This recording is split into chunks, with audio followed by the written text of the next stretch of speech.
Non, honnêtement, on le voit tranquillement, c'est pas nécessairement la demande vraiment qui descend, c'est qu'il y a beaucoup d'offres qui s'installent sur le marché. Oui, on peut donner exemple Saint-Bruno. C'est lorsque vous passez sur la 30, vous voyez, il y a énormément d'immeubles industriels de pieds carrés qui s'est bâti. Puis on peut constater là, que Saint-Bruno, présentement, leur taux de vacances est alentour de 3 %. Donc, il est plus haut que la moyenne. C'est à cause de la construction.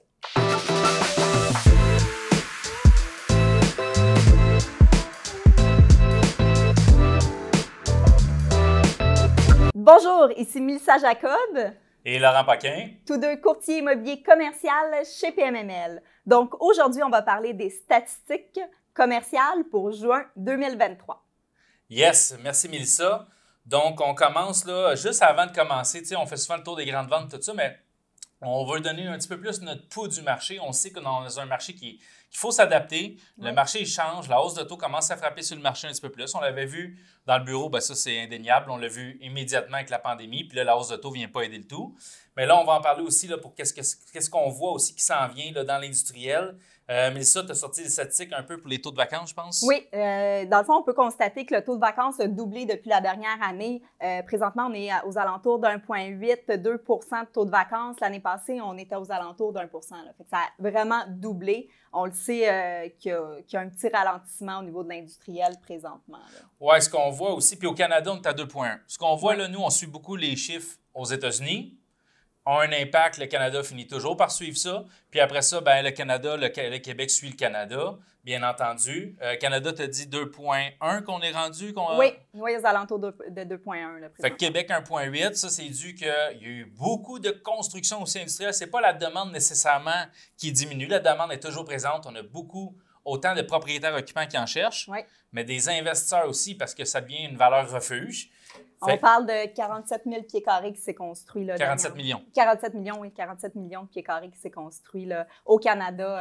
En construction présentement. Oui. Non, honnêtement, on le voit tranquillement, c'est pas nécessairement la demande vraiment qui descend, c'est qu'il y a beaucoup d'offres qui s'installent sur le marché. Oui, on peut donner exemple Saint-Bruno. C'est lorsque vous passez sur la 30, vous voyez, il y a énormément d'immeubles industriels de pieds carrés qui s'est bâti. Puis on peut constater là, que Saint-Bruno, présentement, leur taux de vacances est alentour de 3 %. Donc, il est plus haut que la moyenne. C'est à cause de la construction. Oui, effectivement, on le voit ça. OK, on commence industriel, la plus grosse vente du mois. La plus grosse vente du mois de juin 2023, on parle d'une vente de 64 700 000 $. On parle du 3701 rue Gaumont à Laval. Le bâtiment a une superficie de 191 000 pieds carrés. On parle d'un terrain ici de 417 000 pieds carrés. Donc, 155 $ du pied carré que ça s'est vendu pour le terrain et 337 $ du pied carré pour le bâtiment. Pour la deuxième vente, Laurent, du mois de juin. Si on analyse un peu cette vente-là, à 337 $ le prix par pied carré, puis le bâtiment, c'est cher, mais on le voit qu'on a un très, très gros terrain, donc on peut encore aller chercher du pied carré au niveau de la construction. Puis là, après ça, ce serait d'analyser l'immeuble. C'est un beau potentiel, là, justement, le terrain. Exactement. Puis est-ce qu'on peut encore, est-ce que c'est proche des axes routiers? Est-ce que dans cette vente-là, il y avait déjà un locataire puis on s'est plus basé sur une valeur économique? Est-ce qu'il y a une entrée électrique incroyable qu'on ne connaît pas? Est-ce qu'il y a une hauteur libre de 40 pieds? Tu sais, il y a plusieurs facteurs aussi qui rentrent en ligne de compte. Les immeubles industriels, il faut toujours regarder là, les critères, justement, l'hauteur libre, les nombres de portes, les nombres de quais de chargement aussi. C'est toutes des choses qui peuvent impacter. Et le terrain, comme tu as dit un petit peu plus tôt. Exactement. Donc, deuxième vente, 60 millions, le 2501 Transcanadienne à Pointe-Claire. Bâtiment de 274 000 pieds, terrain de 671 000 pieds. On n'est vraiment pas cher ici. Là. Ben, 219 le prix par pied carré pour le bâtiment. Ça, c'est correct, c'est le standard. Mais avec la grosseur du terrain, là, ça revient que je pense que c'est un bel achat qui s'est fait là. 89 $ le prix par pied carré pour le terrain. On parle ici pour la troisième transaction, un petit peu le même processus qu'on parlait pour la première. C'est un achat qui a vraiment été fait pour le terrain ici. On parle du 5901 Highwind à La Salle. Donc, on parle d'un terrain de 100 000 pieds carrés, un immeuble de 100 000 pieds carrés, pardon.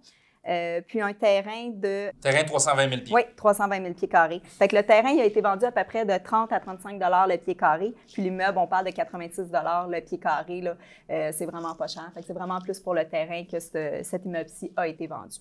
Oui, puis je l'avais calculé, lui. On est exactement 28 $ pour le terrain. L'immeuble, je l'ai regardé, là, c'est peut-être à mettre à terre. Fait que si on est à 28 plus la décontamination, ça nous donne notre 30-35. Ce qui fait exactement ce qu'on va aller rechercher, 30-35 à 35 $, là, tu enlèves ton immeuble, tu décontamines, s'il y a je parle là. Je ne sais pas s'il y a de la décontamination à faire, mais je présume, étant donné les activités que j'ai vues sur le terrain, je pense que ça vient vraiment un bel achat pour un terrain de 320 000 pieds carrés. Laurent, qu'est-ce qui se passe dans le bureau présentement? Dans le bureau, les taux de vacances continuent d'augmenter encore. Je pense que ça va se stabiliser. Il y a un gros retour au bureau qui est demandé de la part des employeurs. On est quand même ici au Québec, on est moins mal pris. Là, si on regarde aux États-Unis, on a du 30 de taux de vacances. C'est énorme.